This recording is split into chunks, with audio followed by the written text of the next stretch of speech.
असलामुअलैकुम दोस्तों, मैं तैयार हाशमी। तुसीं मेरा चैनल वेखदे पे हो तैयार हाशमी कुकिंग चैनल। आज तुहाडे वास्ते बहुत मज़ेदार रेसिपी लेके आया हुआ, चिकन बर्गर और साथ चिप्स की रेसिपी है। तवज्जो से देखनी है। बिस्मिल्लाह पढ़ के वीडियो का जो है वो आगाज़ करते हैं। ऐसा बस मिर्चें जड़ियां वो मैं कट लेती हैं। एक अंडा वो भी एक बॉल के अंदर पा के रख लेता है। चिकन का कीमा मेरे कोल आधा किलो तकरीबन बरीक होया, इतने ज़्यादा ही बरीक नहीं, हाथ नाल बरीक किया है। चॉप किए प्याज ने, बंद गोभी ते नाल खीरा कटिया पिया है। तुसीं सोच रहे हो कि खीरे दा तो बंद गोभी का की करना है, इहदा भी करते हैं कुछ। सब तो पहले बिस्मिल्लाह पढ़ के एक डिश के अंदर जड़ा ते रेड मिर्चां और नमक मैं पा दिता है। अजवैन पा देती थोड़ी जी पीसी हुई, और थोड़ा जिहा गरम मसाला पीसा पाया। उस तो बाद पा देंगे ਇਹਦੇ अंदर कुटी हुई मिर्चां। वीडियो दोस्तों स्किप नहीं करनी, वीडियो जी वो मुकम्मल वेखनी है। तो तुसीं नाल नाल जड़ा ते मैं लाइक शेयर सबसक्राइब ये भी कर दिता करो।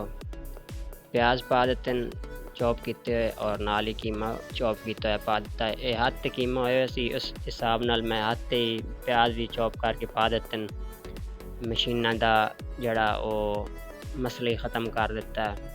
जड़ा कोल मशीना नहीं वो सोच रहे होंगे कि असीं घर बर्गर किस तरह बनाइए, तो ये उन्होंने वास्ते खास रेसिपी है। एक अंडा जड़ा वो भी मैं पा दिता है। तो कीमे मिक्स करके अच्छी तरह रख देना थोड़ी देर वास्ते फ्रिज निक्के बर्तन करके, ताकि फ्रिज जड़ा वो मलिया ना जाए सारा।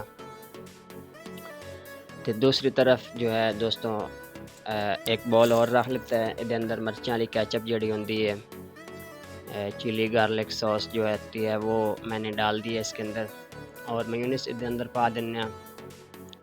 ये तकरीबन 3 तो 4 चम्मच खाने वाले जड़े वो पा देते हैं मेयोनीज। ते बंद गोभी पा देती है। सॉस तैयार हुई, बर्गर के अंदर सॉस लानी है, वो वाली तैयार हो रही है। घबराने की बिल्कुल ज़रूरत को नहीं, बिल्कुल ऑथेंटिक और लाजवाब रेसिपी। ते पाकिस्तानी फिक्के खाने खान तो परहेज़ कर दें, इस वास्ते मैं ये अंदर मिर्चां कुटियां पा दी, और थोड़ा जिहा जड़ा ते ये अंदर पा दें कालियां मिर्चां। इनू मिक्स कर लिया दोस्तों। मिक्स करने तो बाद ये अंदर थोड़ा जिहा सिरका जड़ा वो मैं भुल गया पाना, उन्होंने पा के दोबारा मैं मिक्स कर लेता। इनू साइड पर रख लिया। चिप्स मैं जड़े वो 5-6 आलू कट लेते से, ये अंदर थोड़ा जिहा बेसन जड़ा वो छान के पा दिता। गर्मियों का मौसम है, तो हर चीज़ जी ना वो छान के साफ सुथरी करके पकाया करो। विच कीड़े शीड़े अजकल बारिशों के मौसम की वजह तो आ जाते हैं। थोड़ा जिहा मैदा जड़ा वो भी पा के छान लिया।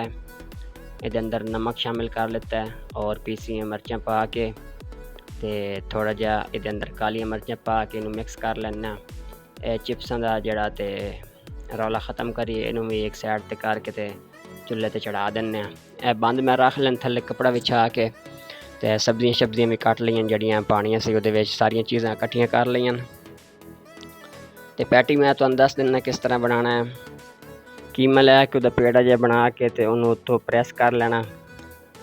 इस तरह पैटी की शेप दे के तवा गर्म करके उहदे उत्ते रख दे। पैटी जड़ा वो तुहाडा तैयार हो, वैसे वेख भी सकते हो पैटी जड़ा वो तैयार हो चुका है। जेड़े बर्गर बन से उत्ते मक्खन ला लिया, इनू तवे दे उत्ते सेक लेना। इन्हां अंदर वाली साइड जड़ी उन्होंने थोड़ा थोड़ा कलर दे लेना। चिप्स वेख सकते हो कितने अच्छे तरह और क्रिस्पी जड़े चिप्स तैयार हो रहे हैं। तो बन जड़े वो सेकने तो बाद जी सॉस बनाई आई सब्जियां वाली, बंद गोभी खीरे वाली, वो वाली इहदे उत्ते ला लवांगे। उत्ते प्याज ते टमाटर जड़ा वो भी पा लांगे। तो मेरे को आइस बरक है सी जड़ा वो थोड़ा जिहा कट के वो भी पा दिता। पैटी उत्ते रख के उत्ते जड़ा ते ढक्कन ते बंद कर देंगे। तो अज की रेसिपी दोस्तों वो मुकम्मल हो गई है। इन रेसिपी नू ज़रूर वेख के ट्राई करना है, मैं दसना कमेंट में किदां दी बनी है। इंशाअल्लाह नेक्स्ट वीडियो में मिलसां। अल्लाह हाफिज़।